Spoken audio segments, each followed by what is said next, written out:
Y el título del sermón de esta mañana es Dios no tiene la culpa. Vamos a leer del versículo 13 al 18 y dice así la palabra del Señor. Nadie que es tentado diga, soy tentado por Dios, porque Dios no puede ser tentado por el mal ni él tienta a nadie, sino que cada uno es tentado cuando es atraído por la propia concupiscencia y seducido.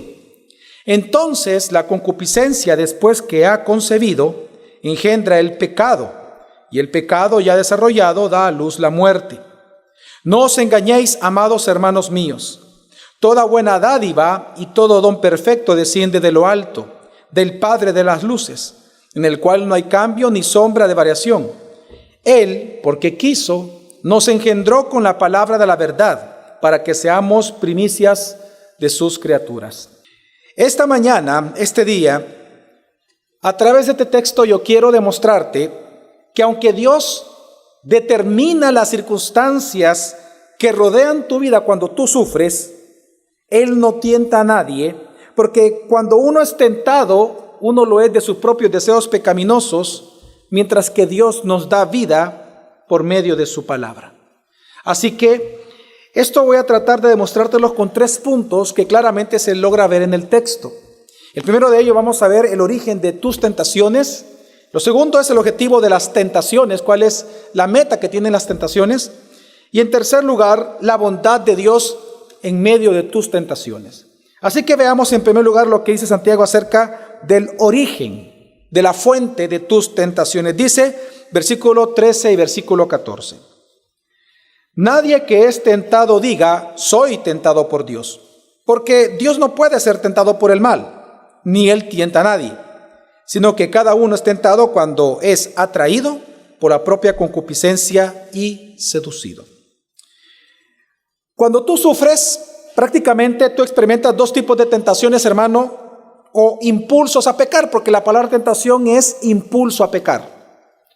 Cuando tú sufres, tú te vas a ver envuelto en experimentar 2 tentaciones o impulsos a pecar. Número 1, vas a querer acusar a Dios de ser el responsable de tu sufrimiento. Claro, tú vas a decir, como Dios es soberano y Él controla todas las cosas, así que el culpable de mi sufrimiento es Él. En segundo lugar, la segunda tentación que tú vas a tener es querer culpar a Dios de tus reacciones pecaminosas ante el sufrimiento. Bueno, pues si Dios es el responsable de las circunstancias que rodean mi sufrimiento, significa entonces que Él es el culpable de que yo sea como soy. Así que estas 2 tentaciones son las que normalmente envuelven a una persona cuando sufre, y es lo que Santiago ahora quiere hablar. Lo que estaba pasando, recordemos, hermanos, que la carta al inicio, como lo vimos la semana pasada, está dirigida a las 12 tribus de la dispersión. Y definimos eso, que prácticamente estábamos hablando Santiago está hablando de aquellos judíos de sangre, que se habían convertido al cristianismo y que ahora por diferentes razones estaban siendo expulsados de Jerusalén, obligados a huir a diferentes partes por una persecución religiosa de parte de los suyos, y por lo tanto se fueron dispersados. La palabra dispersión es una frase tomada del Antiguo Testamento, y fueron dispersados en diferentes lugares. Así que Santiago, el medio hermano de Jesús, pastor de la iglesia de Jerusalén, él escribe esta carta para ellos. Y ellos, estando en esta dispersión, ellos se vieron envueltos de alguna manera, porque implícitamente ya está dentro del sentido del texto. Ellos estaban envueltos en tentaciones, no solamente acerca de dudar de Dios, sino que de alguna manera lo estaban culpando del sufrimiento de ellos, y otros lo estaban culpando de las actitudes o conductas que ellos tenían que tomar para defenderse ante el sufrimiento y la persecución. Por eso la respuesta de Santiago a ellos ante estas 2 dudas fue: no digas, soy tentado por Dios. Y él da 2 razones por las cuales tú no puedes decir eso. 1, porque Dios no puede ser tentado por el mal. Y 2, porque Él no tienta a nadie. Así que vamos a ver en orden estas 2 frases y explicarlas para entenderlas un poco mejor. Santiago dice que Dios no puede ser tentado por el mal. ¿Qué significa eso? En primer lugar, que tus pecados no pueden ni siquiera incitar ni obligar a Dios a hacerte sufrir Él a ti. Ni siquiera tus pecados pueden mover a Dios a que Él te haga sufrir. ¿Por qué? Porque Dios no se goza en el sufrimiento. Dios no es un Dios sádico que se goza en el dolor del otro. Dios no es sádico. Dios no es un monstruo. Dios es un Dios bueno, y lo vamos a ver más adelante, que es lo que habla Santiago. Así que tus pecados no pueden obligar ni incitar a Dios a hacerte sufrir. Pero en segundo lugar, eso nos lleva entonces a reflexionar de que por lo tanto tu sufrimiento en la tierra no es culpa de Dios. Si tú has estado sufriendo algo, piensa en algo que has sufrido en las últimas semanas o en los últimos meses o en las últimas horas. ¿La culpa la tiene Dios? No. Y es que mira, si bien es cierto que Dios controla tus circunstancias, eso no lo hace culpable de tu sufrimiento. ¿Por qué? Porque el criterio con el que tú valoras una pérdida como dolorosa, ese criterio es tuyo, no es de Dios. Imagina que una persona, que dos personas, a las dos personas que dejaron parqueado su carro en el mismo lugar, le robaron las llantas. Una llanta en cada carro. Y al llegar, los dos ven la situación a la vez. Y resulta que uno se enoja, se siente mal, de alguna manera mostró su insatisfacción por el robo de la llanta, pero automáticamente llega a decir, bueno, ¿yo qué puedo hacer ahora? A continuar la vida, llama a una persona, tráeme una llanta y ni modo, sigamos adelante. Pero resulta que el otro, cuando ve la llanta, se enoja, comienza a maldecir. Tal vez está la esposa a la par, están los hijos y comienzan a decirle, cállense, ustedes no me entienden. Inútiles, no saben lo que está pasando, no saben cuánto cuesta una llanta, cuánto cuesta trabajar. El dinero no crece en los árboles. Y se enoja en gran manera y sufre por una llanta, pero sufre. La pregunta es, ¿de qué dependió o de qué depende que una persona sufra más que el otro? ¿De qué depende? ¿De Dios, quien permitió el robo? ¿O del criterio sobre el cual valoran la llanta? ¿De qué depende el sufrimiento de cada uno? Del criterio. Para uno la llanta tal vez no es tan importante y por eso no sufre tanto. Pero para el otro la llanta vale demasiado y por lo tanto sufre en gran manera. No es culpa de Dios el sufrimiento. Depende del criterio con el cual tú valoras este mundo, tu vida y todo. A mayor valor, mayor el dolor de la pérdida. ¿Por qué, por ejemplo, tú sufres cuando una persona de tu familia muere y sufres muchísimo? Pero cuando muere la persona que vivía con el vecino, tal vez te impresiona la muerte, pero tú no sufres el dolor de esa persona. ¿Por qué? Porque tú no amas a esa persona. No estoy diciendo que tú no valoras a la persona como ser humano creado a imagen y semejanza de Dios. No, simplemente estoy diciendo que no le asignas un valor personal a esa persona, mas sin embargo el que estaba contigo, la persona que estaba contigo, tu mamá, tu papá, claro que vale mucho en tu corazón. Por lo tanto, la muerte de alguien externo a ti no te preocupa. ¿Acaso usted esta mañana amaneció llorando por las muertes, por ejemplo, que acaban de pasar, digamos, en San Miguel en este momento? No. Pero si muere alguien de tu familia cercana, de tu círculo familiar, ¿vas a sufrir? Claro. ¿Por qué? Por el valor al cual tú le asignas a las cosas. El punto es este. A mayor amor por algo o por alguien, a mayor valor de algo o de alguien, mayor va a ser tu sufrimiento ante la pérdida de eso o de esa persona. Y así es con todas las cosas, tanto con tus relaciones como con tus posesiones. Entre más valoras algo, entre más amas algo, mayor va a ser tu sufrimiento cuando lo pierdas. Por eso es que mira, entre más tú ames al mundo, más sufrirás pérdidas en el mundo. Entre más tú ames el mundo, más sufrirás cualquier pérdida que tengas en el mundo. Pero entre más ames a Dios, ojo, entre más ames a Dios, menos sufrirás pérdidas en este mundo, pero más sufrirás cuando tú te alejes de Él. Y esta es la gran paradoja del sufrimiento.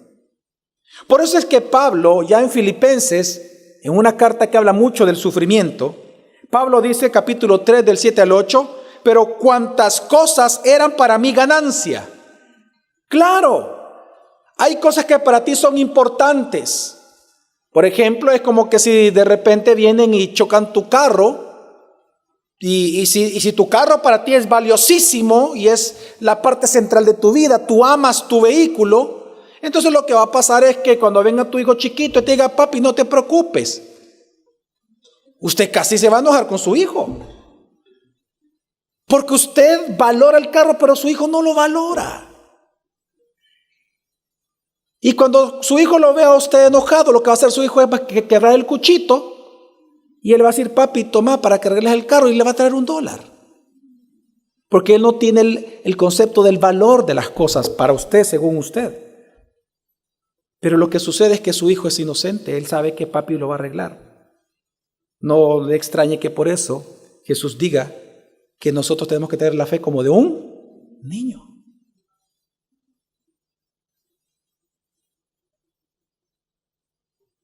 ¿Cuántas personas sufren por el celular cuando se quiebra? Y para otro eso no es importante. No hay sufrimiento en eso. ¿Por qué? Porque no hay valor en eso. Entre más tú ames a Dios, menos vas a asignarle valor a las cosas de este mundo. Por lo tanto, ante la pérdida de algo en este mundo, no vas a sufrir tanto como antes de tu conversión. Y es lo que está diciendo Pablo. Pero cuantas cosas eran para mí ganancia. ¿El qué? El trabajo, el celular, la ropa, los hijos, los zapatos, los viajes, las comidas, las posesiones, las posiciones, las he estimado como pérdida por amor de Cristo. Y ciertamente, aún estimo todas las cosas como pérdida por la excelencia del conocimiento de Cristo Jesús, mi Señor, por amor del cual lo he ¿qué? Perdido todo. Por eso ya él ya no sufre por la pérdida, porque para él todo que ya está perdido. Y lo tengo por basura para ganar ¿a qué? A Cristo. ¿Acaso usted sufre, hermano, cuando el camión de la basura pasa a recoger la basura de su casa? ¿Usted sufre? Hermano, ¿usted sufre? No. Y este es el secreto del contentamiento de Pablo. Él no sufría, no digo que no sufría, sino que él experimentó sufrimientos que usted y yo no vamos a experimentar. Él naufragó 3 veces. Fue azotado, encarcelado, muchas cosas. Pero él no se quejó de nada de eso. ¿Por qué él no se amargó con el sufrimiento? Porque para él todas las cosas, su propio cuerpo las estimaba como ¿qué? Como pérdida. Simplemente como pérdida. Si para mí un celular no es importante, no voy a sufrir cuando lo pierda. Hermano, el secreto del contentamiento es estimar todas las cosas como perdidas en este mundo, pero por la excelencia del amor de Cristo. Y el clímax de esta verdad que estamos hablando la encontramos en la cruz. Durante la pasión de Cristo, hermanos, Él fue abandonado primero por las multitudes que lo seguían. En segundo lugar, Él fue abandonado por sus discípulos. En tercer lugar, fue abandonado por Pedro, quien le prometió no hacerlo. Pero en ese abandono de estas personas, si usted se da cuenta, Él no se quejó. Él no emitió ninguna palabra de dolor. Es más, Él le dijo a Pedro, Pedro, tú me vas a traicionar. Te lo comento, no me estoy quejando, te lo comento. Usted no observa palabras de dolor en Jesús por el abandono de ellos. Mas cuando Él, estando en la cruz, fue abandonado por el Padre, fue cuando Él entonces exclamó a viva voz: Dios mío, ¿por qué me has abandonado?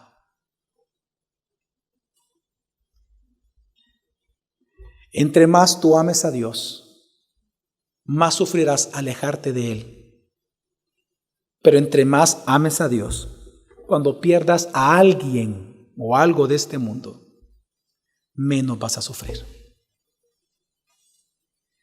Así que lo primero que dice Santiago es: Dios no puede ser tentado por el mal. Es decir, tus pecados no pueden obligar a Dios o no lo van a impulsar a Él a hacerte sufrir.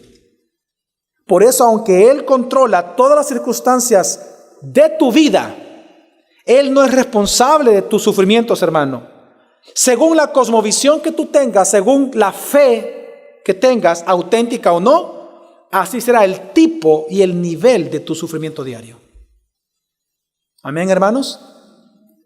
Pero en segundo lugar, Santiago dice algo también complementario: que así como Dios no puede ser tentado por nadie, es decir, impulsado a hacer algo malo, así tampoco Él puede tentar a nadie.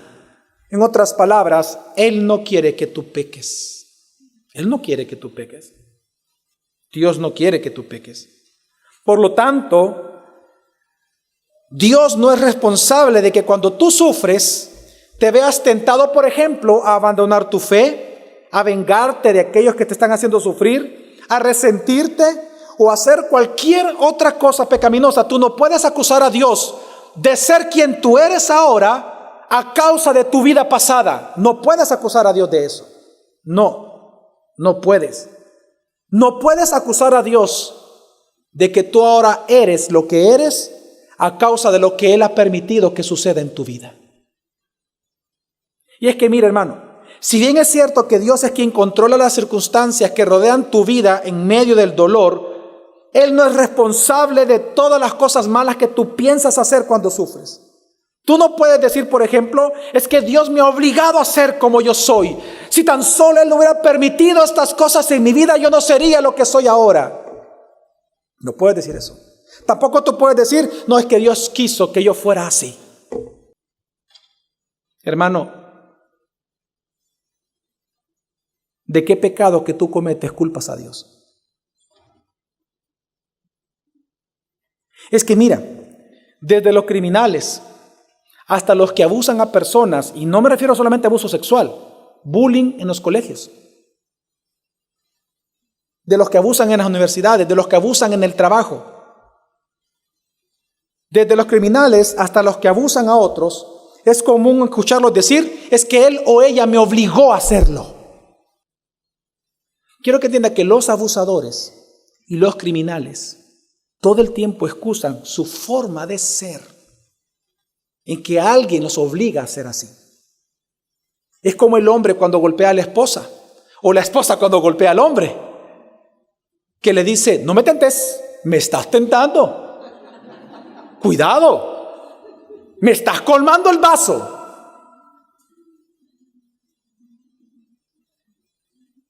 ¿Sabe qué está diciendo esa persona?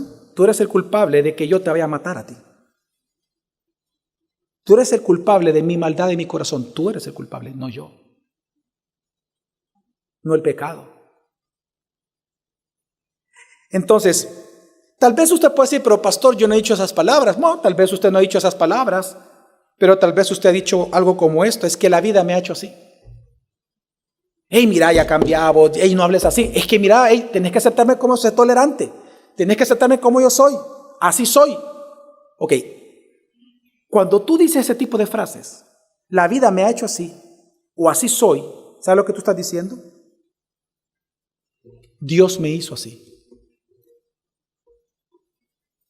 Su soberanía por mi vida pasada me ha hecho ser lo que ahora soy. Eso es culpar a Dios de ser un tentador. Tú estás diciéndole a Dios que Él es un tentador, que Él te impulsa a pecar.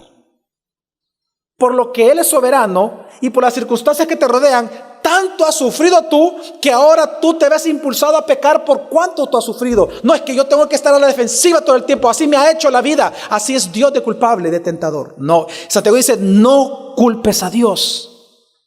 Él no tienta a nadie, Él no te está obligando a pecar. Ni tu vida pasada, ni tus padres, no le eche la culpa a nadie. Al echarle la culpa a alguien, estás diciendo de que Dios es el tentador, porque Él controla tus circunstancias y siempre lo ha hecho. Otros pueden decir, no, es que si Dios no hubiera permitido o determinado esto en mi vida, yo no habría actuado de cierta forma. No, mira, entiende. Tú actúas de ciertas formas porque esa es la forma de tu corazón.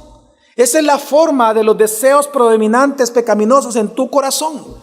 Por eso actúas de esa manera. Es que ella con su indiferencia me obligó a adulterar. No, tú adulteraste es porque querías adulterar, punto. Querías experimentar eso. Por eso Jesús dijo, los adulterios, la mentira, la venganza, todo eso, ¿de dónde sale? De tu corazón. No puedes decir, Dios me ha tentado a hacerlo. Dios me ha hecho tanto sufrir que no tiene otro remedio que ser como soy. No, Dios no es tentador de nadie. Entonces la pregunta es, y a eso llega Santiago, si Dios no nos tienta, ¿por qué somos tentados? ¿Por qué somos tentados a abandonar nuestra fe cuando sufrimos? ¿Por qué somos tentados a vengarnos? ¿Por qué somos tentados a resentirnos? ¿Por qué? Versículo 14.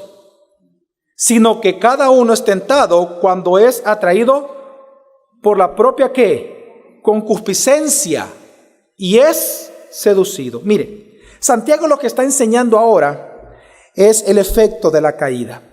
Él está mostrando que cada uno de los seres humanos es tentado por los propios malos deseos que posee, porque la palabra concupiscencia significa deseos. Lo que él está diciendo es que todos somos pecadores, hermanos, y por eso pecamos. Tú no puedes echarle la culpa a alguien de tu pecado. Tú pecas porque tú eres pecador. No eres pecador porque pecas. No. Tú pecas porque eres pecador.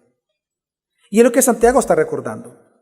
La palabra concupiscencia, hermanos, es una palabra neutral que obtiene su moralidad dependiendo del objetivo deseado. Por ejemplo, hablar de que yo deseo la palabra, o yo deseo estudiar la Biblia, o yo deseo a Dios, es algo bueno. La palabra deseo ahí tiene una connotación moralmente positiva. Pero si yo digo, yo deseo, por ejemplo, robar, ahí la palabra deseo tiene una connotación moralmente negativa.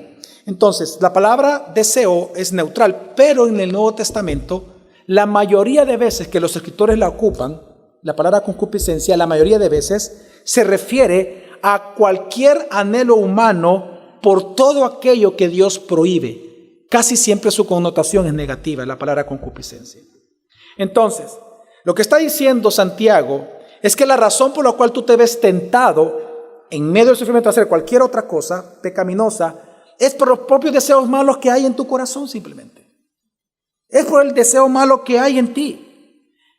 Por eso dice luego, cada uno es tentado cuando es atraído. La palabra atraído es arrastrado. Y la palabra seducido es el cebo. Es una palabra interesante, la palabra seducción es un cebo. Entonces, la figura que está ocupando Santiago, hermano, en este versículo es de pesca. Él está diciendo lo siguiente: el pescado, corriendo tras el cebo, cuando él logra alcanzar, ¿qué hace? Lo muerde. Y cuando lo muerde queda atrapado y por lo tanto es ¿qué? Arrastrado. Él está diciendo que tus deseos son el cebo. Cuando tú los muerdes, quedas atrapado. Así que tú no puedes culpar a Dios de eso. Todas las tentaciones que tú tienes, cualquier tentación procede de tu propia vida. Así que Santiago lo que está explicando, hermanos, es que la responsabilidad de la tentación y el pecado subsecuente de la tentación, esa responsabilidad es del ser humano, no de Dios. Así que, hermano, la tentación surge cuando una persona es arrastrada y seducida por sus propios malos deseos, así se peca. Ahora, ojo, la tentación no es pecaminosa en sí misma. La tentación, el pecado es el pecado. Ahora, esto es contrario a lo que el ser humano de hoy cree. Por ejemplo, si hoy alguien roba, lo que dice es que es por su pobreza. Eso se le llama crímenes de oportunidad o delitos de oportunidad. Mucha gente cuando roba dice eso. No, es que es por mi pobreza, yo soy tan pobre que estoy obligado a eso. Entonces estás diciendo que Dios es tentador. Dios te está obligando a robar. Él te tienta a robar. Porque Él es el que controla tus circunstancias de sufrimiento. Otros, pues, el violador, por ejemplo, dice, no, es que la mujer fue la que me sedujo. Por eso yo la violé. Porque me sedujo, pero después no quiso. La embarazada dice, no, es que el hombre me sedujo, yo no sé cómo quedé embarazada, dice. A diferir la culpa, tú difieres la responsabilidad del pecado. Ahora entonces, cuando Santiago explica esto, él va a responder ya para ir finalizando dos preguntas. La primera de ellas, ¿qué sucede cuando se cae en tentación? ¿Cuál es la meta de la tentación, de los malos deseos que hay en ti? Que te están seduciendo como un cebo, que te están queriendo arrastrar a la muerte. Dice versículo 15, entonces la concupiscencia, es decir, los deseos malos del hombre, después de que ha concebido, engendra el ¿qué? El pecado, y el pecado ya desarrollado da a la luz la muerte. Ahora Santiago ya no ocupa la metáfora de una pesca, la figura de una pesca, ahora ocupa una metáfora del embarazo, la concepción y el embarazo, para explicar lo que el deseo malo produce. Cuando alguien se ve tentado, cuando tú te ves tentado, hermano o hermana, si tú no resistes la tentación o huyes de ella, el deseo malo, tu concupiscencia, concebirá el pecado y con él tu muerte. Ahora, esta idea de Santiago, esto que él presenta aquí Santiago, no es algo exclusivo de Santiago. Recordemos que ya en Proverbios, el proverbista, en esta porción se cree que fue Salomón, el que escribió, que son los primeros 9 capítulos. El proverbista adopta o pone el deseo, es presentado como una imagen de una mujer adúltera, en donde ella seduce al joven falto de sabiduría y que al final, cuando logra llevar al joven a su recámara, lo que produce en el joven es la muerte. Esta idea de que el deseo malo te seduce y que cuando tú te acuestas con tu concupiscencia produce el pecado y el pecado produce muerte, no es algo exclusivo de Santiago, sino que él toma de Proverbios para escribir acá en Santiago. Así que el objetivo de la tentación es uno solo, hermano, que tú mueras, que tú tengas una vida desastrosa, es que tú te pierdas. Ese es el objetivo de la concupiscencia. Ahora es importante aclarar que la tentación en sí misma no es pecado ni es pecaminosa la tentación. Solo cuando el deseo concibe es que surge el pecado. Así que por eso también es importante reflexionar que tener comunión con Dios o ser un cristiano maduro no te evitará ser tentado, hermano. Tú puedes ser el hombre más maduro del mundo, cristianamente hablando, pero eso no va a evitar que tú seas tentado. Lo que sí va a evitar tu comunión con Dios, tu temor a Dios y tu madurez en Cristo es que muchas veces caigas en tentación. Eso sí lo va a evitar, pero no ser tentado. Y en tercer lugar, entonces, Santiago, ¿cómo termina esta porción que estamos analizando esta mañana? Él comienza a hablar entonces de la bondad de Dios en medio de las tentaciones, que a pesar de que las tentaciones son fuertes y su objetivo es la muerte, la segunda pregunta entonces que él responde es, ¿qué podemos hacer entonces ante las tentaciones? Versículos 16 y 17 dice, no os engañéis, amados hermanos míos, toda buena dádiva y todo don perfecto desciende de lo alto, del Padre de las luces, en el cual no hay cambio ni sombra de variación. Prácticamente con estas palabras tan interesantes, Santiago lo que está diciendo es que todo lo bueno que tú recibas en la vida, hermano, todo lo bueno, todo lo bueno que tú recibes, trabajo, cualquier cosa, alegría, un hijo, todo.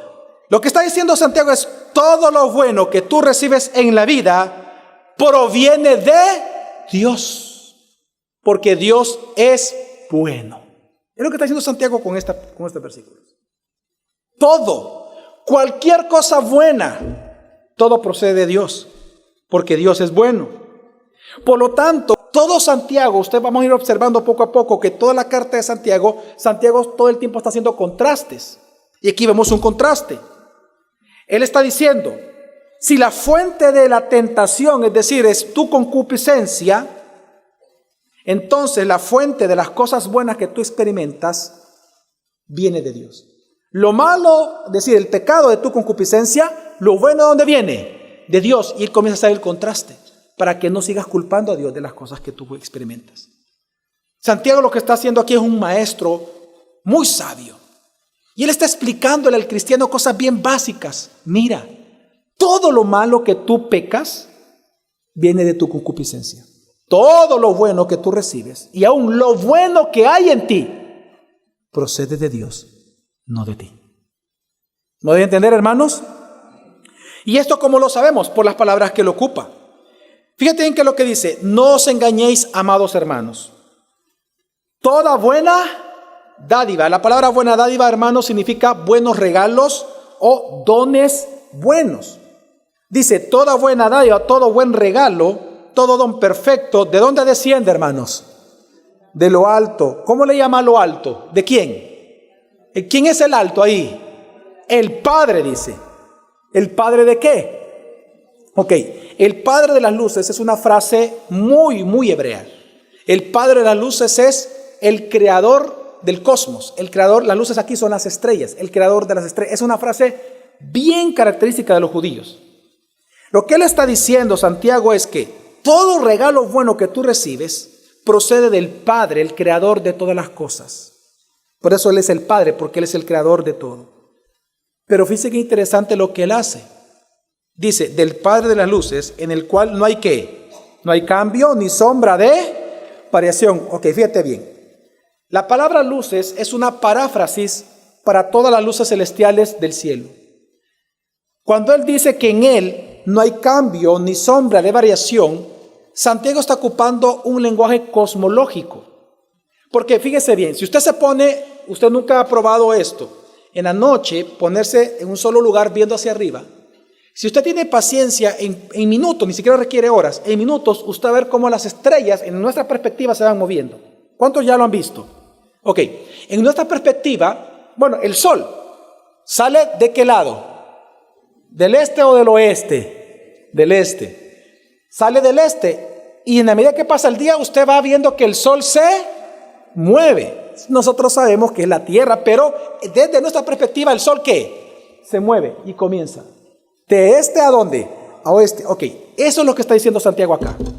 Eso, él está diciendo. Lo que Santiago está diciendo es, mira, contrario a lo que tú ves en el cielo, que todo se va moviendo, que las luces se mueven, entiende, Dios no lo hace. Dios no cambia. Es lo que Santiago está diciendo. Dios no cambia. Dios es bueno todo el tiempo. Cielo y tierra pasarán, pero Dios no va a cambiar. Y es hermoso lo que Santiago está diciendo. Santiago lo que está diciendo es que Dios es bueno todo el tiempo, hermano. Dios no cambia. Si el hombre es inestable, Dios no es inestable. Si el hombre es divisible, Dios no es divisible. Si el hombre es malo, Dios no. Dios es bueno. Así ha sido bueno y así será todo el tiempo bueno. Por lo tanto, Él no es autor de tentación, ni tampoco nadie lo puede tentar a Él, porque Dios es bueno en gran manera. Ahora, ¿cuán bueno es Dios? ¿Cómo podemos nosotros saber realmente que Dios es bueno? ¿Por las lluvias? ¿Acaso podemos ver la bondad de Dios en eso? Sí, claro. Pero Santiago va a referirse a aquel evento y lugar y momento en el cual la bondad de Dios queda vindicada eternamente y para siempre. Y es la cruz. Y por eso él termina el versículo 18 diciendo, hablando de Dios, del Dios que es bueno, que no cambia, que no varía, que las luces se mueven, pero no Dios. Él dice, versículo 18, Él, porque quiso, nos engendró con la palabra de verdad, para que seamos primicias de sus criaturas. La palabra de verdad, hermanos, es una frase, así la frase, palabra de verdad, es una frase que aparece 4 veces únicamente en el Nuevo Testamento. Y las 4 veces se refiere exclusivamente al Evangelio de Jesucristo. Entonces lo que está diciendo Santiago es que Dios como Padre, si queremos ver la bondad que Él tiene con nosotros, entonces entendamos de que Dios como Padre nos salvó y nos redime, haciéndonos nacer de nuevo para poder creer en el Evangelio de Jesucristo. Santiago ahora está poniendo, aquí está hablando de la regeneración, hermano. Cuando él dice, porque Él quiso, nos engendró con la palabra verdad. Esa palabra engendrar se refiere a la regeneración, al nuevo nacimiento. Si tú has escuchado esa frase, lo que Jesús le dijo a Nicodemo en Juan, ¿se acuerdan ustedes? Esto es necesario nacer de nuevo, exacto. Aquí, ese mismo evento que se llama regeneración, está puesto aquí como engendrar. Entonces, la Biblia está diciendo, Él porque quiso, te hizo nacer de nuevo, ¿con qué? La palabra de la verdad, para que seamos primicias de sus criaturas. Santiago entonces lo que está diciendo es, Dios es tan bueno, hermanos, que para ver la bondad de Dios solo observa tu salvación. Dios es tan bueno que cuando tú eras enemigo de Dios, cuando tú odiabas a Dios, cuando tú no querías saber nada de Dios, Él te hizo nacer de nuevo, te dio el don de la fe para que escuchando el Evangelio de Jesucristo creyeras en Él y te convirtieras a Él. Así de bueno es Dios, eternamente y para siempre. Así que, hermanos, aquí lo que hace Santiago es otro contraste entre la muerte que producen tus deseos malos cuando dan a luz al pecado y la vida eterna que Dios regala a todos aquellos a los que Él quiere. Por lo tanto, hermano, si te das cuenta, Dios no busca tentar para matarte, sino que Él regala la vida eterna para salvarte. Así que, hermanos, en esta mañana recuerda que aunque Dios determina las pruebas en tu vida, Él no tienta a nadie, porque cada uno es tentado de sus propios deseos pecaminosos, mientras que Dios es quien por su palabra nos da vida a todos nosotros. Amén. No digas que Dios es tentador, ni digas soy tentado por Dios, porque Dios no puede ser tentado por el mal, ni Él tienta a nadie. Dios no es culpable de tu sufrimiento. Amén. Vamos a orar.